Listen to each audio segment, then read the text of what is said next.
पातंजलि योग दर्शन विभूतिपाद सूत्र संख्या 41। श्रोत्राकाशायो, श्रोत्र मतलब सुनने से संबंधित है, कान कह सकते हो, और आकाश के संबंध्यायात श्रोत्र आकाशयो मतलब श्रोत्र मतलब हमारे सुनने से संबंधित जो होते हैं कान से, और आकाश के साथ संबंध संयमात मतलब इनमें संबंध संयमात मतलब क्या होगा कि इसमें जब हम संयम कर लेते हैं तो योगी को दिव्यं श्रोत्रम मतलब क्या हुआ कि दिव्य श्रोत्र उनको प्राप्त होते हैं। अर्थात क्या होता है कि शब्द को ग्रहण करने की और शब्द को ग्रहण करके जो श्रोत इंद्रिय, क्या आप जानते हो कि आपने अध्ययन किए हैं कि श्रोत इंद्रियों के अहंकार से क्या उत्पन्न होती है, शब्द को ग्रहण करने वाली इंद्रिया उत्पन्न होती है। तो शब्द को ग्रहण करने वाली जो श्रोत इंद्रिया अहंकार से उत्पन्न हुई है, और आकाश की उत्पत्ति क्या होती है, अहंकार जनित शब्द तन्मात्रा से उत्पन्न हुई है, जिसका पहले हमने अध्ययन किए थे। इसलिए आकाश शब्द और स्रोत इंद्रिया, इन आकाश शब्द स्रोत इंद्रिया ये तीन चीज हुए, क्या क्या हो गए, एक हुए आकाश, एक हुए शब्द, और एक हुई आपका स्रोत इंद्रिया। इन तीनों के जब संयम होता है, इन तीनों के साथ जब एकता होती है, तो स्रोत और आकाश संबंध को जब योगी संयम द्वारा प्रत्यक्ष कर लेते हैं, तब उनकी स्रोत इंद्रियों में एक दिव्य शक्ति सा आ जाता है। फिर वह सूक्ष्म से सूक्ष्म शब्द को भी सुन सकता है, जो हम आम नॉर्मल लेवल पे हम सुन नहीं पाते। और किसी वस्तु से ढके हुए शब्द को भी वो बहुत दूर से भी, जैसे मान लीजिए कि अगर बहुत दूर देश में भी अगर कुछ कहा जाता है, बोला जाता है, उसको भी वो सुन सकते हैं, उनको भी सुनने की क्षमता आ जाती है, क्योंकि आकाश सर्वव्यापी होती है। इस कारण से उसके अंदर कहीं भी होने वाला शब्द क्या होती है, तुरंत ही हर जगह स्प्रेड मतलब व्याप्त हो जाती है।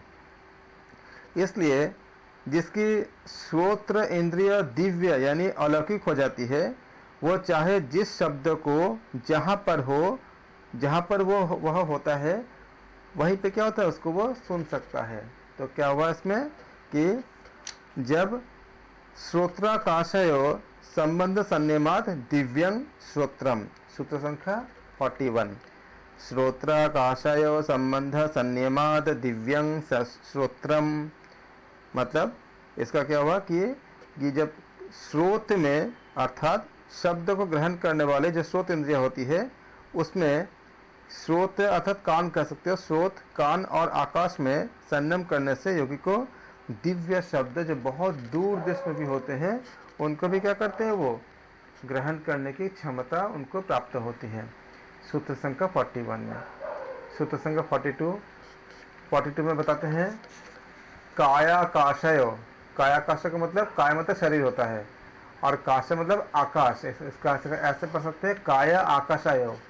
तो काया और आकाश मतलब शरीर और आकाश के काया आकाशायो संबंध मतलब संबंध संयमात।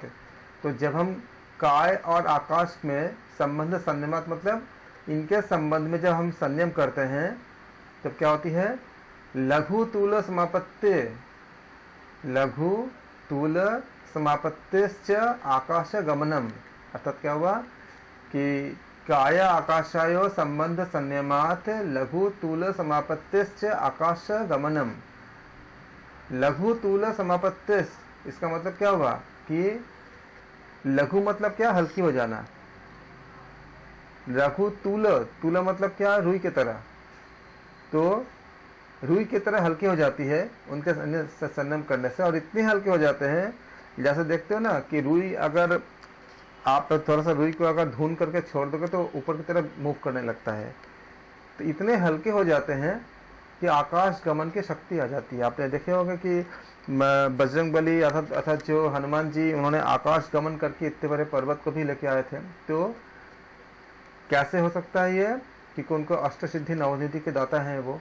तो काया आकाशायो संबंध संयमात लघु तूल समापत्तिश्च आकाशगमनम। काय और आकाश अर्थात क्या हुआ कि जब शरीर के साथ हम संबंध करते तो शरीर और आकाश का जो संबंध है उस पर अगर हम संयम करते हैं, उसमें अगर संयम के द्वारा पूरी तरह से अगर प्रत्यक्ष कर लेने पर योगी क्या होता है, योगी इस तत्व को बहुत अच्छी तरह से भली भांति समझ लेता है कि शरीर के अंग किस प्रकार से सूक्ष्म अवस्था से स्थूल में आपका कन्वर्ट होता है, परिणत होता है, और किस प्रकार से फिर से स्थूल से सूक्ष्म में चेंज कर सकते हैं। अतः हम क्या कर सकते हैं, वह अपने शरीर को बहुत ज़्यादा अत्यंत हल्का बनाकर क्या कर सकता है, आकाश गमन कर सकता है।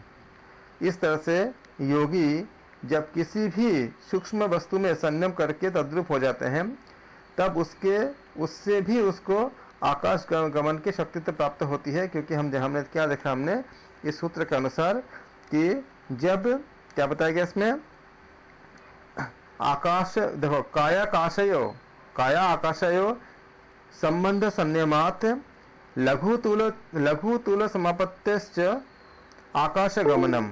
अर्थात क्या हुआ कि शरीर और आकाश के संबंध में संयम करने से आकाश गमन की, आकाश में चलने की शक्ति प्राप्त होती है। अगर एग्जाम में आते हैं कि आकाश गमन की शक्ति कैसे प्राप्त होते होंगे तो आप बताओगे कि शरीर और आकाश के संबंध में संयम करने से प्राप्त होती है।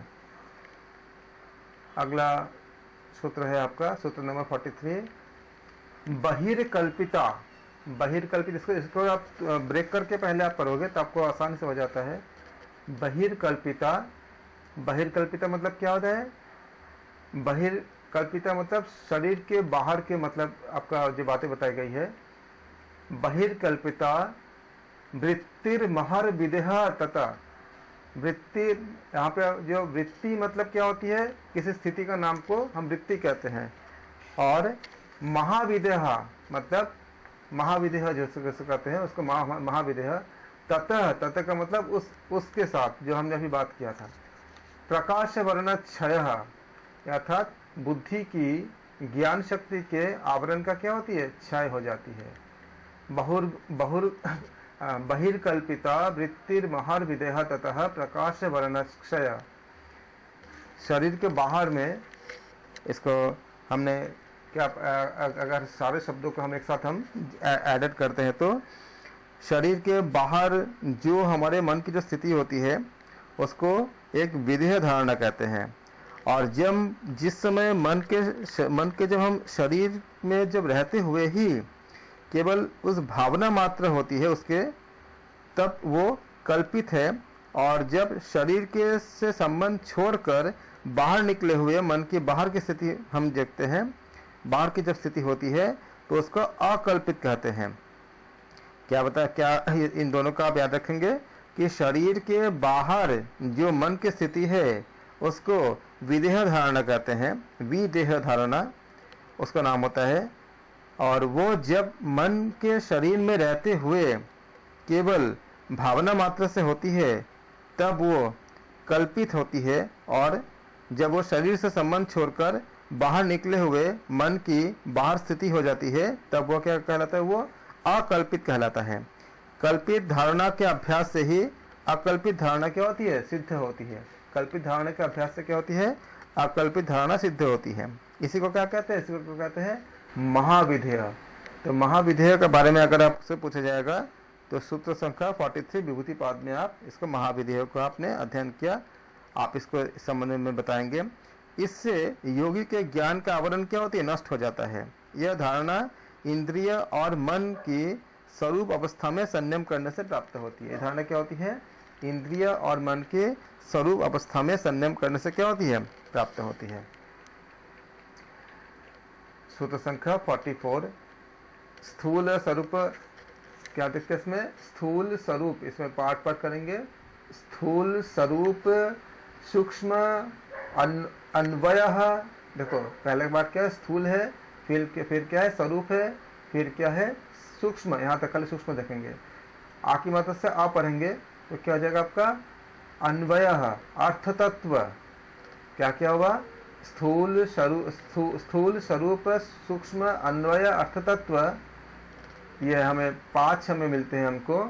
तो स्थूल स्वरूप सूक्ष्म अन्वय अर्थ तत्व संयमाद भूत जय, अर्थात क्या हुआ कि इस प्रकार के जो 5 आपको मिलते हैं, पहला क्या आपका स्थूल, फिर क्या होती है स्वरूप, फिर क्या होती है आपका सूक्ष्म, फिर क्या होती है आपका अन्वय और अर्थ तत्व। इन 5 को याद करेंगे। तो इन 5 प्रकार की अवस्थाओं में जब संयम करते हैं तो योगी को भूतजय अर्थात 5 भूतों पर क्या होती है विजय प्राप्त हो जाती है। यानी कि आप जानते हो कि 5 भूत क्या होती है, पंच महाभूत, पृथ्वी, जल, अग्नि, वायु और आकाश, ये 5 भूत कहलाते हैं। और संपूर्ण यूनिवर्स जो है इसे 5 तत्वों से ही, मतलब ये 5 भूत से ही मिलके बनी होती है। इनमें से हर एक की आपका अवस्थाएं होती है। एक्चुअली क्या है, एक में बाकी सब भी जुड़े होते हैं। क्या जल के अंदर वायु नहीं होता? अगर वायु नहीं हुआ होता तो फिर मछलियाँ कैसे जीवित रहती है? तो जल के अंदर भी वायु तत्व होती है। क्या वायु के अंदर जल नहीं होता? अगर वायु के अंदर जल नहीं हुआ होता तो फिर बारिश कैसे होती है? बारिश तो आपका मेघ जो होती है उसमें क्या पानी की तत्व होती है? क्या आकाश में बाकी सब चीज़ें नहीं होती? अगर नहीं हुई होती तो फिर हमें सूरज की रोशनी, सूरज की धूप कैसे मिलती? उसमें अग्नि तत्व भी होता है। इसलिए कहा गया है कि जो स्थूल अवस्था में जिस रूप में हम इनको अपनी इंद्रियों के द्वारा अनुभव करते हैं, जिनको गीता में इंद्रिय गोचर कहा गया है, ये जो तत्व होते हैं, ये 5 तत्व, ये पांचों हर एक में 5 रहते हैं। मतलब आकाश में 5 हैं, पृथ्वी में 5 है, जल में 5 है, अग्नि में 5 है। जैसे अगर ऑक्सीजन नहीं होगा तो आग नहीं जलेगा, तो ऑक्सीजन क्या हुआ, वायु तत्व हो गया। अगर स्पेस नहीं मिलेगा तो आग नहीं जलेगा, तो क्या उसमें आकाश तत्व भी हो गया। जिस वस्तु का आप जला रहे हो उसमें पानी का हिस्सा होता ही है। बिना, जैसे अगर घी भी आप बना रहे हो तो घी में भी आपका पानी का हिस्सा होता है, हर चीज़ में आपका पानी का हिस्सा होता है। तो क्या होता है, ऐसे 5 तत्व मिलते हैं। और जिसको जला रहे हो वो क्या है, आपका पृथ्वी तत्व से बनी होती है, जिस चीज़ को जला रहे हो। तो इसमें हर आपका जो भूत में 5 भूत आपका सन्निहित होता है। उपनिषदों में इसके बारे में बहुत विस्तार से आपका परसेंटेज भी बताया गया है कि कितना % किस में होते हैं। तो ये इंद्रियों के द्वारा प्रत्यक्ष अनुभव आने वाले शब्द क्या होती है, शब्द, स्पर्श, रूप, रस और गंध, ये नाम वाले 5 विषय इसके स्थूल अवस्था है। ये आपका स्थूल अवस्था हो गया। फिर आपका होता है स्वरूप अवस्था। 5 बात बताई गई ना, पहले आपका स्थूल बताया गया, फिर क्या स्वरूप बताया गया। स्वरूप में क्या होती है, ये उसकी स्वरूप अवस्था होती है। जैसे पृथ्वी की मूर्ति, मतलब पृथ्वी की क्या होती है स्वरूप, कौन से स्वरूप में आती है, किसी स्थूल वस्तु में, जैसे मूर्ति की अवस्था में आती है। जल का क्या होती है, गीलापन होता है। अग्नि की क्या होती है, उष्णता होती है। प्रकाश की क्या होती है, आपका उष्णता और प्रकाश, ये दोनों अग्नि का गुण होता है। वायु क्या करता है, गति करता है और कंपन करता है। आकाश क्या करता है, आपका स्पेस देता है, प्रकाश देता है। ये उनकी क्या होती है, स्वरूप अवस्था होती है। क्योंकि इनसे ही इनके भिन्न भिन्न सत्ता का क्या होती है, आपका भिन्न भिन्न सत्ता का अनुभव प्राप्त होता है।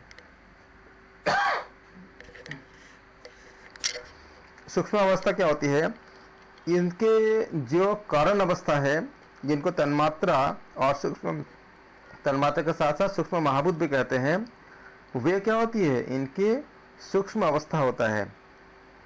सूक्ष्म अवस्था क्या होती है, जो इनकी जो कारण अवस्था होती है, जिनको तन्मात्रा और सूक्ष्म महाभूत भी कहते हैं, वे इनकी सूक्ष्म अवस्था होती है। जैसे पृथ्वी की क्या होती है, गंध तन्मात्रा होती है।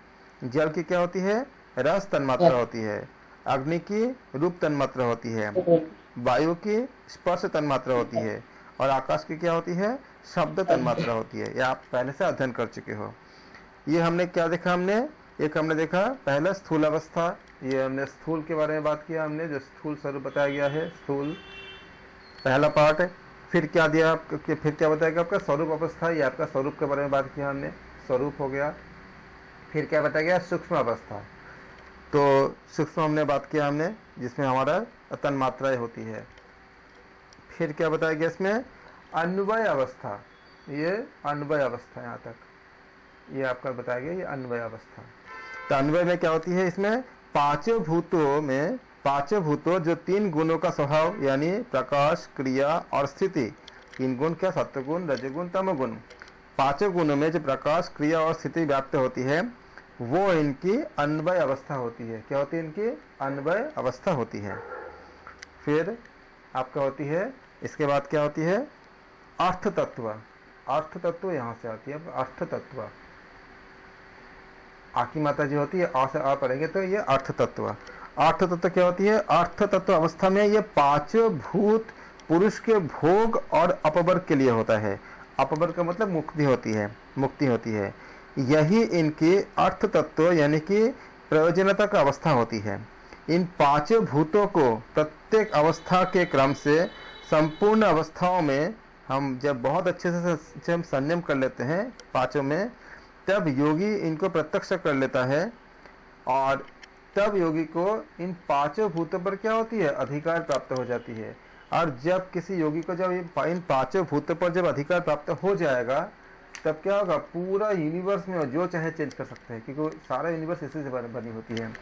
लेकिन जो योगी इस लेवल तक पहुंच जाती है, इस स्तर तक पहुंच जाते हैं, उनके पास उनको ये भी समझ आता है कि इंद्रियों को पूरा जो आपका जो 5 भूतों को जिस तरह से जो जहाँ बनी है उसको सृष्टि के लिए आवश्यक है, इसलिए क्या करते हैं वो उस पर कोई हस्तक्षेप नहीं करते हैं। लेकिन वो उस लेवल तक पहुंच जाते हैं, उनका ज्ञान ऐसे जगह जाती है जहाँ पे जाने के बाद उनको इन सब में कोई भी बदलाव करने की मन ही नहीं करता। कुछ आपको जो उनको ये समझ आता है कि सृष्टि को चलने के लिए ये सब चीज़ें आवश्यक है। जैसे एक मूवी में जो डायरेक्टर प्रोड्यूसर होते हैं वो चाहे तो कैसे भी चीज़ों को चेंज कर सकते हैं, लेकिन उनको पता है कि अगर इसमें कोई चेंज कर देंगे तो मूवी की जो मूल जो उपयोगिता है वो नष्ट हो जाएगी। अगर मूवी में अगर विलन है तो अगर वो नहीं रहेगा तो हम मैसेज जो देना चाहते हो नहीं दे पाएंगे, तो वो इसलिए उसको रखते हैं, जबकि वो चाहे तो सब कुछ कर सकता है। ठीक उसी प्रकार से जितने भी आपका पात्र होते हैं किसी मूवी में या किसी नाटक में, उसके डायरेक्टर को पता होता है वो चाहे तो बदल सकता है, लेकिन उनको पता है कि ये उस पूरा लीला के लिए, पूरा सृष्टि के उस जगह उस शो के लिए आवश्यक है। उसी प्रकार से ये प्रभु की लीला ही है पूरा, जो हम दुनिया में जो देखते हैं, इसके लिए आवश्यक है। उस समय इस योगी को ये समझ आता है, तो उनको इच्छा नहीं होती, लेकिन वो चाहे तो सब कुछ कर सकते हैं। इसीलिए आप देखते हो कि पहले जो बड़े बड़े जो ऋषि मुनि होते थे वो अपने इच्छा से कुछ भी अगर ज़रूरत पड़ा था वो चेंज कर लेते थे। वो मतलब जो भी उनको आवश्यकता होती थी, जो भी समाज के लिए ज़रूरी होता था, ऐसे बहुत से घटनाएं हमको सुनने को मिलती जो भागवत इत्यादि में। फिर इसके बाद हम अध्ययन करेंगे सूत्र संख्या 45 पे क्या है बताया गया आपका, इसमें बताया गया कि अनिमा इत्यादि के बारे में बताया गया है। ततो अनिमा इत्यादि जो आपका, ये आपका अनिमा आदि जो सिद्धि होती है, ये सिद्धियाँ होती है, आपने अध्ययन किए होंगे। अनिमा गरिमा इत्यादि जो आपका ये आपका जो बजरंगबली का आपका अष्ट सिद्धि प्राप्त थे, उनको अष्ट सिद्धि नवनिधि के दाता कहते हैं। तो अनिमादि प्रादुर्भाव, अनिमा ततो अनिमादि प्रादुर्भाव काय संपद, ततः अनिमादि प्रादुर्भाव काय संपत। काय मतलब क्या होती है, आपका जो आपका काय संपद की प्राप्ति करना। काय संपद तद्मनिर्विघातश्च, यानी क्या हुआ कि उन भूतों के जो धर्मों से बाधा ना होना, इसको कहते हैं तद्मनिर्विघात। तो जब उस भूत जैसे क्या होती है, उस भूत जैसे जो हमने पंचभूत की बात की, हमने उन पंचभूतों के जब जय होते हैं तो उन पंचभूतों के जय होने से अनिमा आदि 8 सिद्धियां प्रकट हो जाना, और काय संपद है यानी कि काय संपद की प्राप्ति हो जाती है।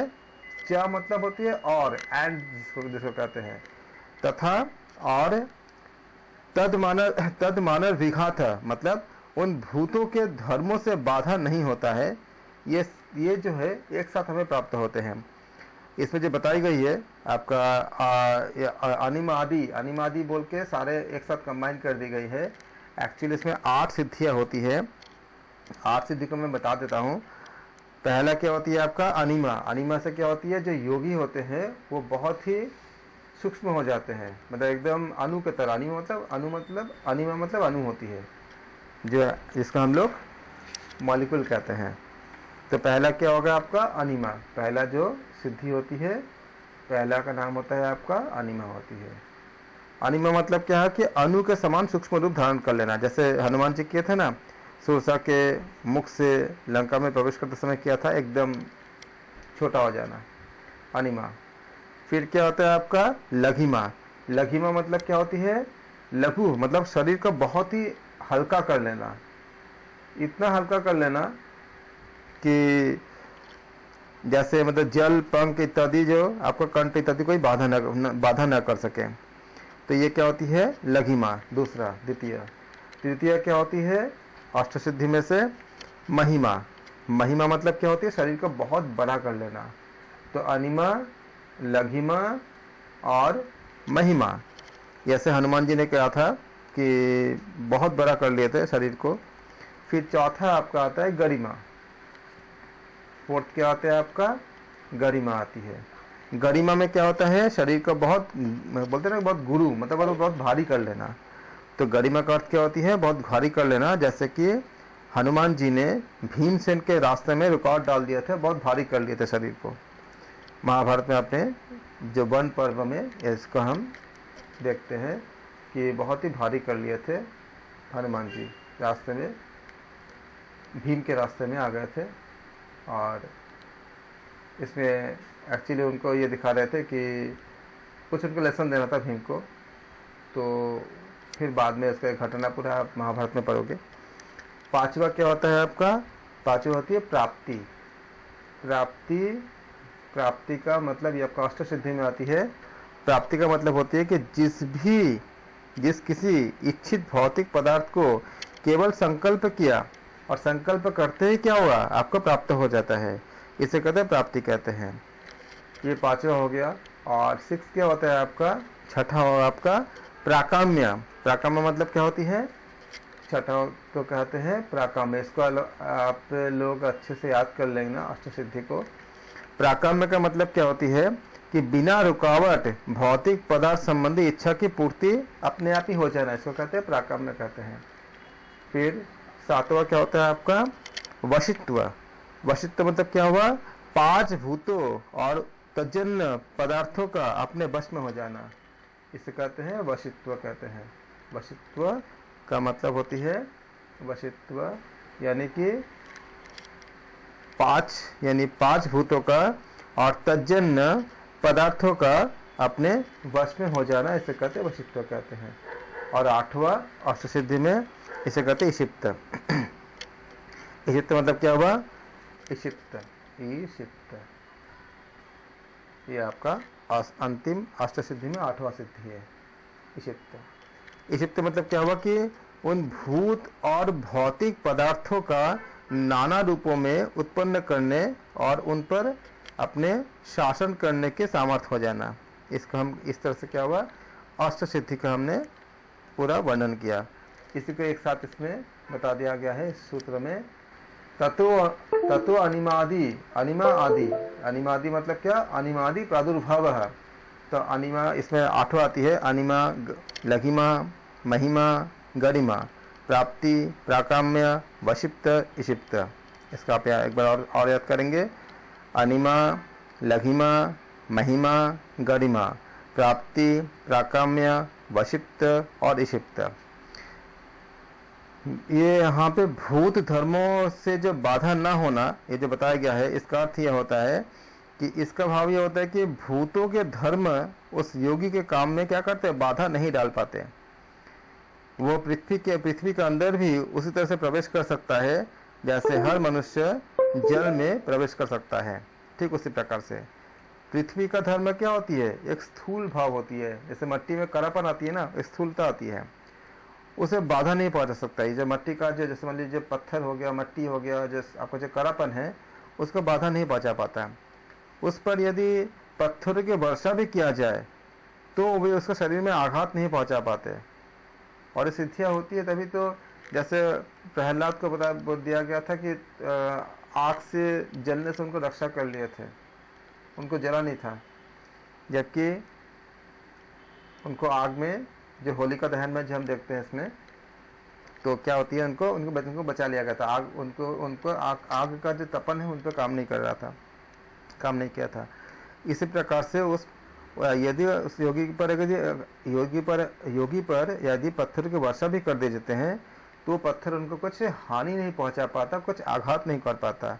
इस तरह से जल का जो गीलापन है उसके शरीर को गला नहीं पाता, अग्नि जला नहीं पाता, अर्थात सर्दी, गर्मी, वर्षा इत्यादि जो है योगी पर जिन्होंने इसको सिद्ध कर लिए हैं, उनको कोई भी भूतों के धर्म, क्योंकि सबका अपना अपना धर्म ही है, जो धारण करते, धर्म मतलब जो धारण करते हैं, धर्म उनके शरीर पर किसी प्रकार की बाधा नहीं पहुंचा पाते हैं। ये सब सिद्धियां योगी को प्राप्त होती है जब उनको भूतों की आपका अवस्था में जब विजय प्राप्त करते हैं। तो सूत्र संख्या 45 छोटी सूत्र थी, लेकिन इसमें बहुत कंटेंट काफ़ी ज़्यादा था। इसमें अष्ट सिद्धियों के बारे में भी कंटेंट था जो एग्जाम्स में आपको आ सकते हैं, जैसे मैथ्स द कॉलम वगैरह में अष्ट सिद्धि के बारे में पूछे जा सकते हैं। फिर आपका आती है सूत्र संख्या 46। क्या बताते हैं इसमें, अलग अलग करेंगे। रूप, लावण्य, बल, तो क्या बनेगा आपका, रूप, लावण्य, बल, वज्र, रूप, लावण्य, बल, वज्र, संघनानित्वं, रूप, लावण्य, बल, वज्र, संघनानित्वानि काय संपत। तो रूप, लावण्य, आपका रूप का, लावण्य का, बल, वज्र, संघननत्वानि काय संपत। रूप, लावण्य, बल, वज्र, संघननत्वानि काय संपत। रूप, लावण्य, बल, वज्र, संघननत्वानि काय संपत। तो यानी कि रूप, लावण्य, बल और वज्र के समान ये संगठन क्या होती है, ये शरीर की संपदाएं होती है। काय मतलब शरीर, संपदा मतलब संपदाएं।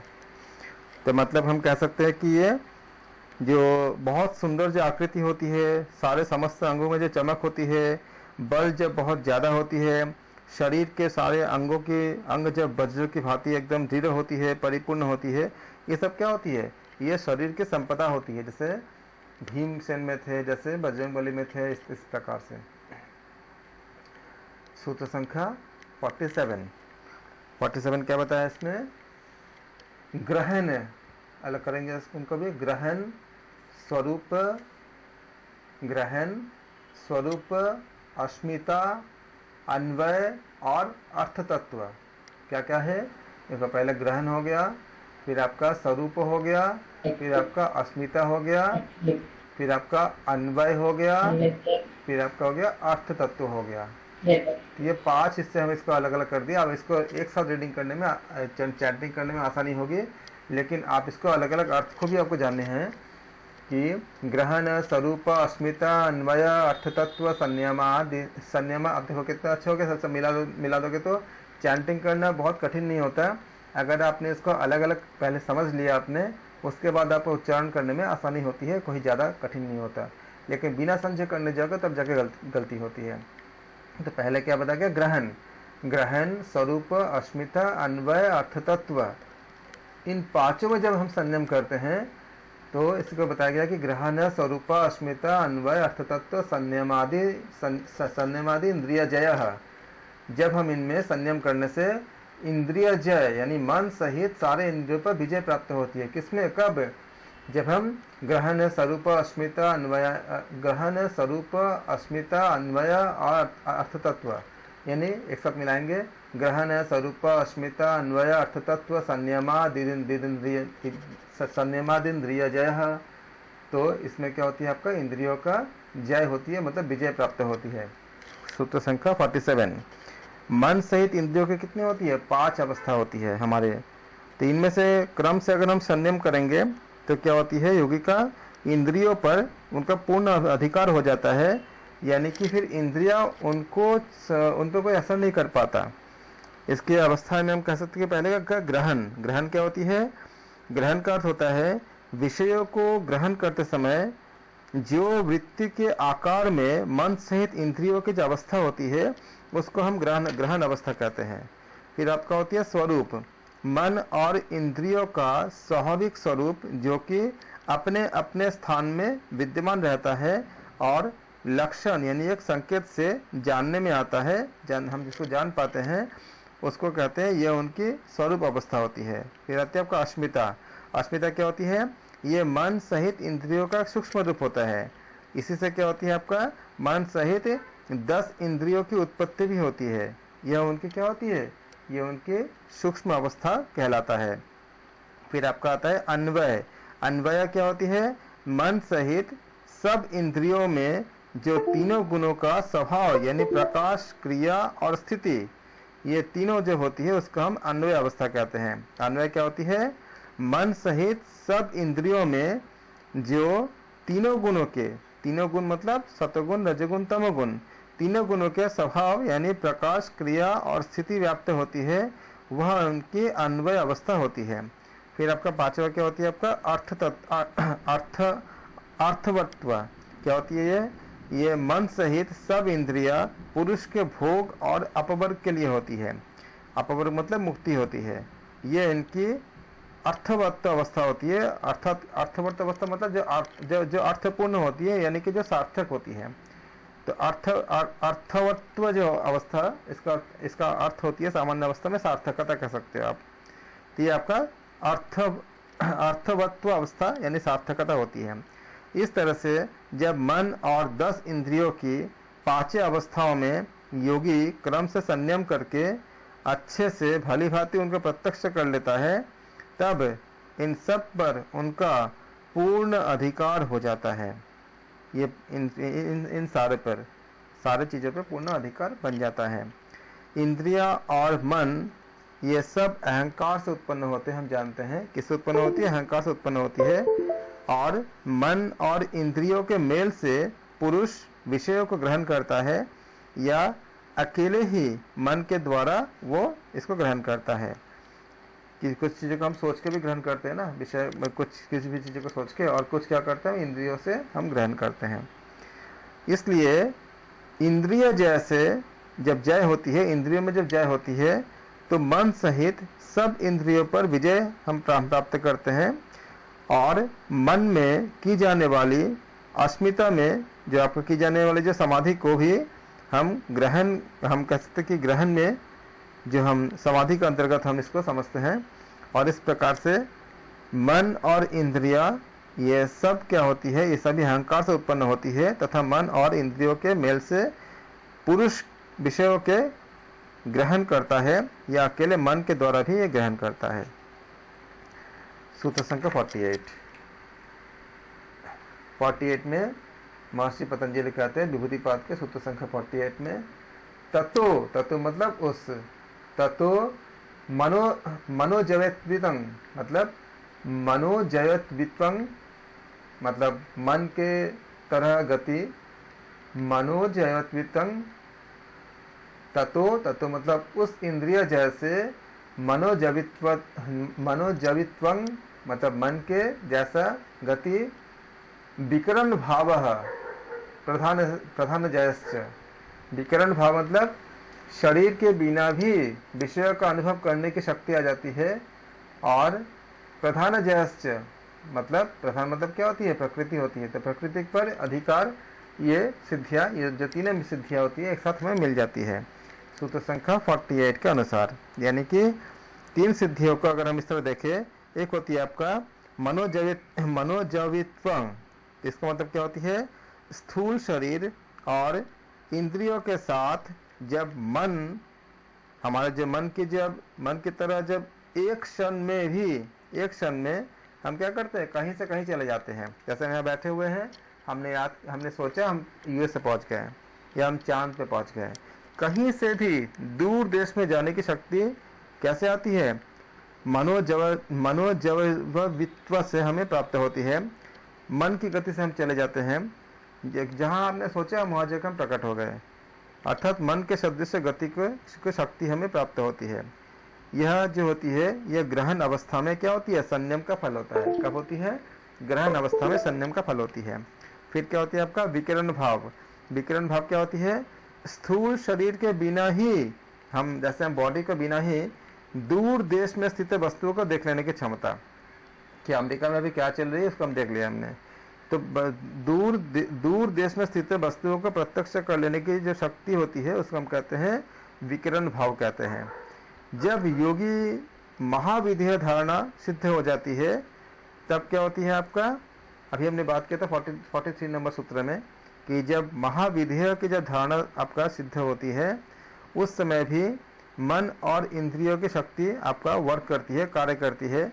उसी से मनुष्य दूर देश में स्थित जो स्थित होते हैं, स्थित पर शरीर को प्रत्यक्ष करके उसमें प्रविष्ट होता है। और यह संयम अवस्था, इस स्वरूप की जो अवस्था होती है, ये स्वरूप अवस्था में संयम का फल होता है।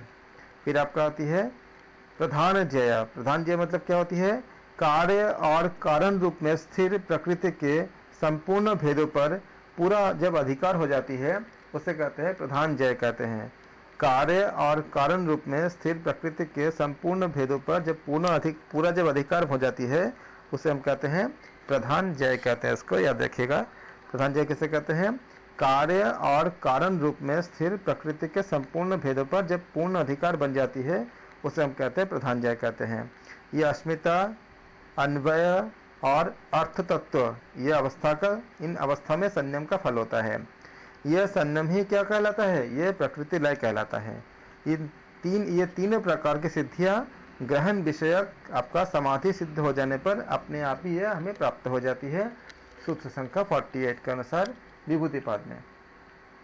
हम इसके बाद हम अध्ययन करेंगे सूत्र संख्या 48 हमने किया हमने, फिर हम करेंगे अभी 49 में बताया गया है कि सत्व पुरुष, सत्व, देखो क्या बताया गया इसमें, सत्व पुरुष, आप इसमें अलग अलग इसका अगर आप अध्ययन करते हो तो क्या मिलेगा आपको, सत्व पुरुषन नया। सत्व मतलब क्या, जब जानते हो कि जो सत्व गुण से प्राप्त होती है, तो सत्व पुरुषन नया ख्यात, सत्व पुरुषन नया ख्याति मात्र, ख्याति सत्व मतलब जो पुरुष का, जो आपका बुद्धि और पुरुष, इन दोनों की जो हम भिन्नता मात्र कहते हैं, भिन्नता मात्र का ही जिसमें ज्ञान रहता है, ऐसे जो समाधि होती है उसको सजीव समाधि प्राप्त हम कहते हैं इसको, कि सत्व पुरुष अन्यत ख्याति मात्रस्य सर्व भावधिष्ठ तत्वं सर्व ज्ञातृत्वं च। मतलब क्या होगा सूत्र संख्या 49 में, कि पुरुष, बुद्धि और पुरुष, ये दोनों जो एक भिन्नता मात्र होती है, उसके ज्ञान खाली यही दोनों जब भिन्न हमें महसूस होता है उसे हम कहते हैं, क्या कहते हैं उनको, ये आपका सविद समाधि में आपका प्राप्त होती है।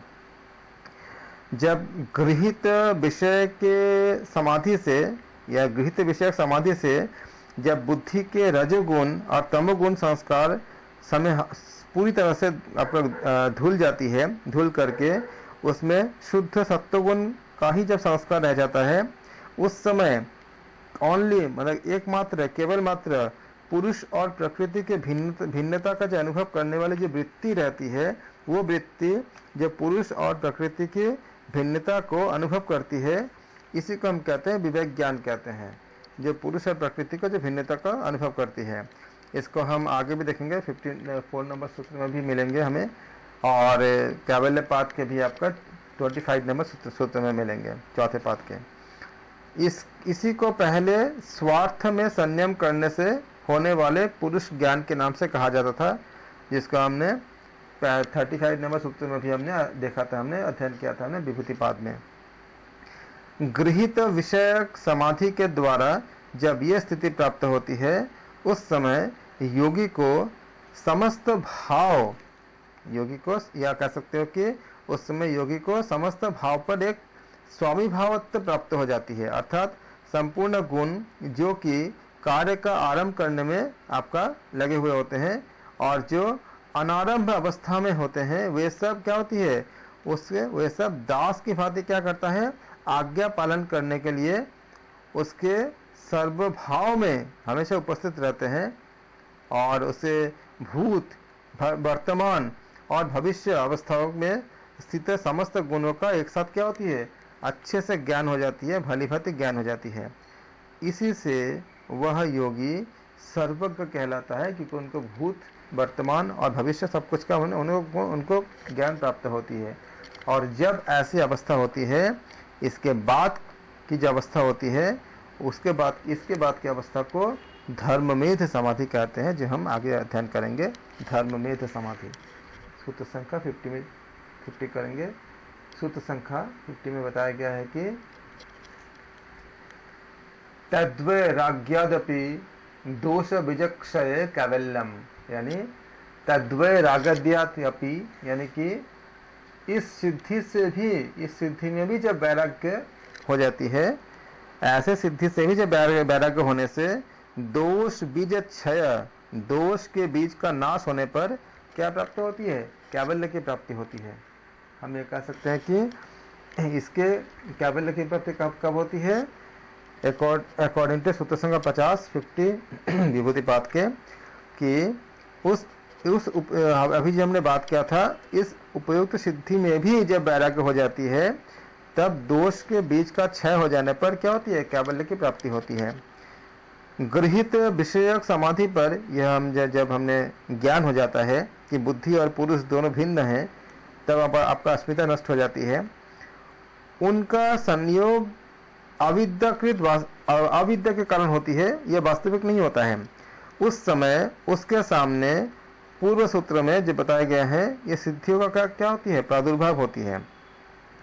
इनमें से न अटक करके जो योगी पुरुष को सर्वदा असंग, निर्विकार, कुटस्थ, आनंदमय और चेतन तथा समस्त गुणों और कार्य को जड़, दुखप्रद और प्रतिक्षण बदलने वाले समझकर संपूर्ण गुणों से और उनके कार्यों से अत्यंत विरक्त हो जाता है, तब उसको उस उक्त आपका पर वैराग्य जब उत्पन्न होती है, मतलब जब पर वैराग्य से जब आपका क्रिएट होता है, जब उत्पन्न होती है, जब दोषों के बीज रूप अंतिम वृत्ति भी हमेशा के लिए निरोध हो जाता है, तब निर्बीज समाधि प्राप्त होती है।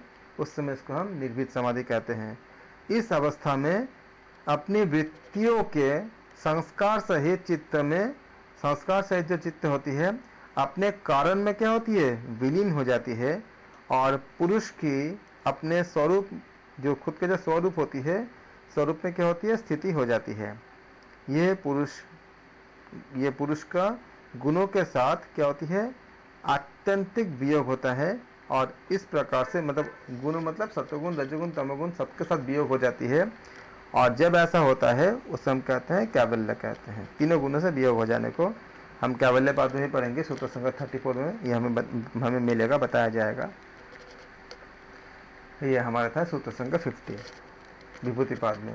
विभूतिपाद में अब हम अध्ययन करेंगे सूत्र संख्या 51 में क्या बताया गया आपका, सूत्र संख्या 51 में विभूतिपाद के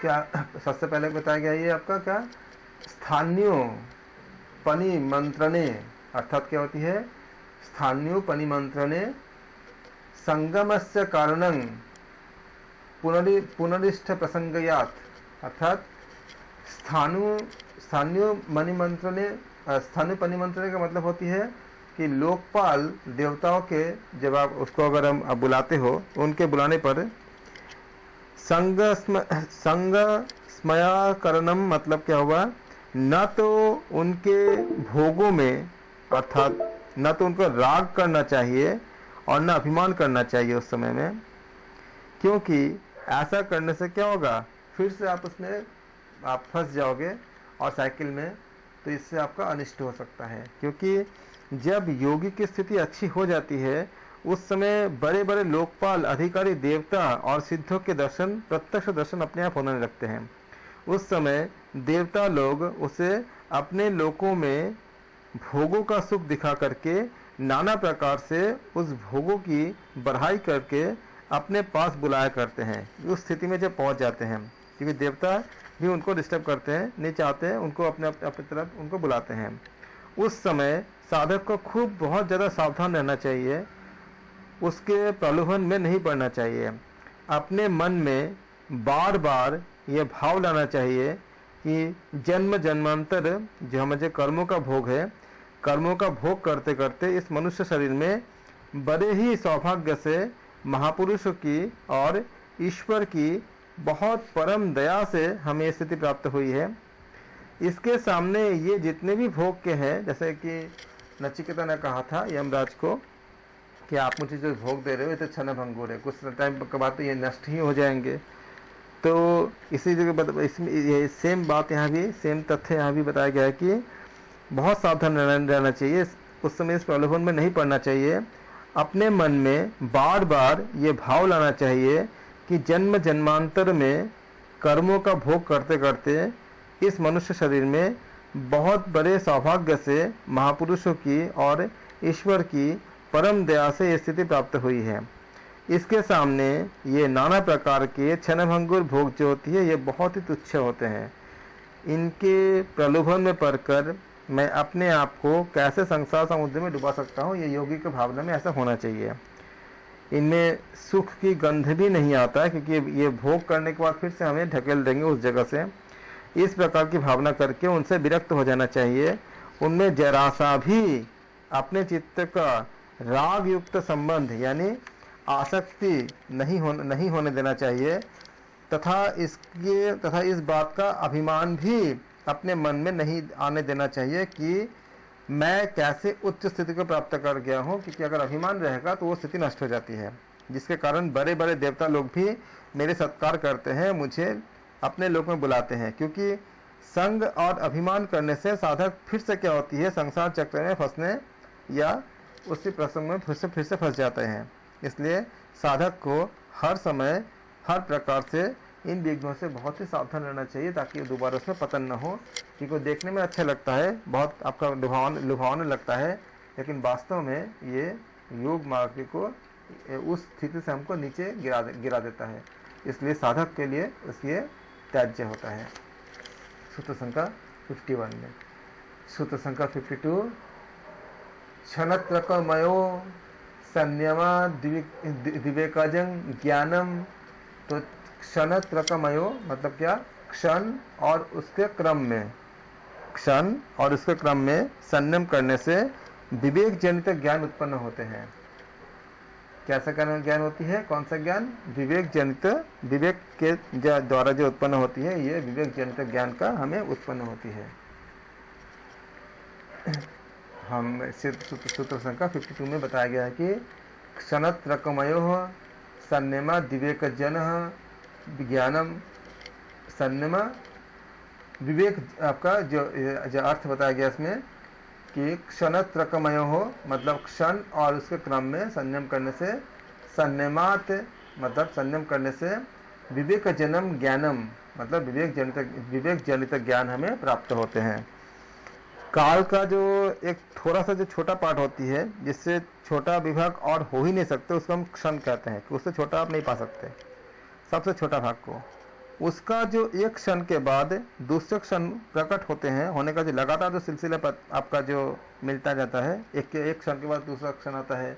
जैसे अभी अगर मान लो 12 बज रहे हैं तो 60 × 60 मतलब 3600 सेकंड में क्या होगा, आपका 1 घंटा हो जाएगा, क्योंकि 1 मिनट में 60 सेकंड होते हैं और 60 मिनट में 1 घंटे होते हैं।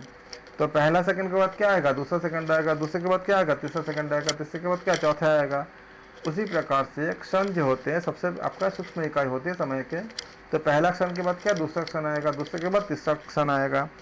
ये आपका लगातार क्या क्रम आपका होता है, मतलब चलता रहता है। तो काल का जो छोटे से छोटा हिस्सा होता है, जिससे छोटा विभाग हो ही नहीं सकता, उसको हम क्या कहते हैं, उसको क्षण कहते हैं। उसका जो एक क्षण के बाद दूसरे क्षण के प्रकट होने का लगातार सिलसिला क्या होती है, चलता रहता है, उसका नाम क्या होती है, क्रम होती है। अर्थात 2 क्षण एक साथ नहीं रह सकते, क्योंकि एक क्षण जाएगा दूसरा आएगा। और दोनों के बीच में किसी और का कोई व्यवधान भी नहीं हो पाता, क्योंकि एक के पीछे क्या होती है दूसरे क्षण का सिलसिला लगातार चालू होती है। जैसे आपका पहला सेकंड हो गया, फिर दूसरा सेकंड हो गया, फिर तीसरा सेकंड हो गया, फिर चौथा सेकंड हो गया, ऐसे लगातार चलती रहती है। इसी को हम ऑर्डर कहते हैं या क्रम कहते हैं इसको। इस क्षण और उसके क्रम में जब संयम करते हैं तब साधक को क्या होती है, विवेक जनित ज्ञान का प्राप्त होती है। फिर सूत्र संख्या 53, ये बहुत महत्वपूर्ण था, विवेक जनित ज्ञान हमें कैसे प्राप्त होती है। 53 में बताया गया है कि सूत्र संख्या जाति लक्षणों देशे, जाति लक्षणों देशे, इसको पार्ट पार्ट में करेंगे ताकि हम अच्छे से समझ पाए। जाति लक्षणों देशे, जिन वस्तुओं का जाति लक्षण और देश भाव से अगला पाठ क्या है आपका, अन्यतान विच्छेदात। अगर आप इसको अलग अलग करते हो तो जातिल क्षण देशे, जातिल क्षण देशे अन्यतान विच्छेदात तुल्यो हो। तुल्य मतलब क्या होती है, दो वस्तु को कंपेयर करना, उनके एक तुल्य ले लेना। प्रतिपत्ति, प्रतिपत्ति मतलब क्या होती है, जो उपलब्धि करते हैं। तो तुल्यो ततः प्रतिपत्ति, तो जाति लक्षण देशे अन्यतान वच्छेदात तुल्य, अन्यतात वच्छेदात तुल्यस्ततः प्रतिपत्ति। अर्थात तथा मतलब क्या होती है, उस होती है, और प्रतिपत्ति मतलब होती है जो आपका अचीवमेंट होती है, जो उपलब्धि होती है, उसको प्रतिपत्ति कहते हैं। और तुल्य मतलब तुल्य मतलब बराबर, मतलब जो दो वस्तुएं जैसे अब एक ही तरह जो प्रतीत होती है उसको हम तुल्य कहते हैं। जाति लक्षण देशे मतलब जिन वस्तुओं का जाति लक्षण और देश भेद से अन्य तान वच्छेदात भेद नहीं किया जा सकता, उसके बारे में बताया जा रहा है श्लोक नंबर 53 में। यानी कि विवेचना करने के अगर भेद अगर समझते हैं तो इसके 3 कारण होती है। किसी वस्तु का जाति, वस्तु का लक्षण जैसे कि वर्ण, आकृति इत्यादि, और उसका देश, यानी देश मतलब स्थान होती है, यहाँ पे देश मतलब कंट्री नहीं, स्थान होगा, स्थान होती है। इन 3 भेद से वस्तुओं की जो भिन्नता हम जो बताते हैं कि अलग अलग है, उनकी विवेचना होती है। परंतु जिन 2 वस्तुओं में इनसे भेद उपलब्धि नहीं हो सकता है, वो क्या कहलाएगा, वो एक सा लगेगा कि कोई भेद नहीं है, तो एक ही सा लगेगा। जैसे अगर 2 गिलास पानी को अगर एक साथ मिला दोगे तो उसको भेद नहीं कर पाते हो, आपको लगता है कि एक ही पानी है, तो वो एक सा लगेगा इसमें। तो उनमें एक जैसी प्रतीत होने वाले वस्तुओं के भेद को भी जो प्रत्यक्ष करा देता है। सामान्यतः वो अलग अलग, हम उसको अलग समझ नहीं पाते हैं, लेकिन उनमें भी आपका एक भेद को प्रत्यक्ष कर देते हैं। वो कौन से ज्ञान से, वो ज्ञान होती है विवेक जनित ज्ञान। जब विवेक जनित ज्ञान जब उत्पन्न होती है तब हम जो भेद हम ऐसे नहीं कर सकते हैं, उसको भी भेद हमें प्राप्त हो जाती है जब विवेक जनित ज्ञान हमें प्राप्त होती है। तो ये आपने देखा, आपने सूत्र संख्या 54 में महर्षि पतंजलि कहते हैं कि किस तरह से आपका विवेक जनित ज्ञान हमें प्राप्त होती है। सूत्र संख्या 54 तारकं सर्व विषयं सर्वथा विषयं क्रमं चेति विवेकजनम ज्ञानम। तारकम मतलब क्या होती है, तारने वाला। जैसे बोलते हैं ना, संसार समुद्र से जो हरि हमें तार लेते हैं, तो जो संसार समुद्र से जो तारने वाला होते हैं उसको तारकम कहते हैं। सर्व विषयम सबको जानने वाला, सर्वथा विषयम सब प्रकार से जानने वाला, और अक्रमम, अक्रमम मतलब बिना क्रम के, जो पूर्वापार में के जानने वाले होते हैं बिना क्रम के। इति इस प्रकार वह विवेक जन्म मतलब विवेक जनित ज्ञानम, विवेक जनित ज्ञान होते हैं। अर्थात आप कह सकते हो कि ये ज्ञान आपका पर वैराग्य को उत्पन्न करके योगी की कैवल्य अवस्था का संपादन करने हेतु होती है। इसलिए इसको तारक यानी संसार समुद्र से उद्धार करने वाला कहा गया है, ये विवेक ज्ञान को। इसके द्वारा योगी समस्त वस्तुओं को सब प्रकार से जान सकता है। इस कारण यह सर्व विषयम यानी कि सर्वथा विषयम कहलाता है। सर्व विषयम सारे विषय के लिए, सर्वथा विषयम ये दोनों ही कहलाता है। इसके द्वारा योगी प्रत्येक वस्तु को बिना उसके क्रम के एक साथ जान लेता है, इसलिए उसको अक्रमम कहा गया है। योगी के लिए ये नहीं होता है कि आप कौन से पहले जानो कौन से बाद में जानो, सब कुछ जान लेते हैं वो। हम इसको अक्रमम भी कहते हैं इनको। ये ज्ञान की अंतिम अवस्था होती है। क्या होती है? ये ज्ञान की अंतिम अवस्था होती है। इससे ऊंची और कोई भी अवस्था नहीं होती है। और हम इसको कह सकते हैं, इसके अक्रमम का आप देखो, जैसे जिस समय आपका कोई आइडियाज आता है, या जब वेदों का जो ज्ञान प्राप्त हुए थे ऋषियों को, तो क्रम से नहीं हुए थे कि ये नॉलेज पहले आएगा ये नॉलेज बाद में आएगा, एक साथ आ गए थे। इसी को बता के अक्रमम ये यह भी भाव समझना चाहिए कि यह क्रम से रहित है, अर्थात दूसरे ज्ञानों के भांति क्या होती है? परिवर्तनशील नहीं होती है। अब जैसे मान लो कि अभी जो हमारे जो कभी कभी हम सुनते हैं ना कि ये दवाई पर्टिकुलर किसी रोग के लिए पहले रिकमेंड किया गया और उसके बाद उसका साइड इफेक्ट पर देख कर क्या कर उसको बैन कर दिया गया। तो क्या होती है? ये आपका परिवर्तनशील हो गई ज्ञान की। पहले ज्ञान ये था कि ये आपका अच्छा काम करेगा, लेकिन बाद के ज्ञान क्या मिला? ये अच्छा काम नहीं करेगा। तो क्या हुआ? ये आपका परिवर्तन हो गया। लेकिन यहाँ जो ज्ञान मिलती है वो परिवर्तनशील नहीं होते हैं।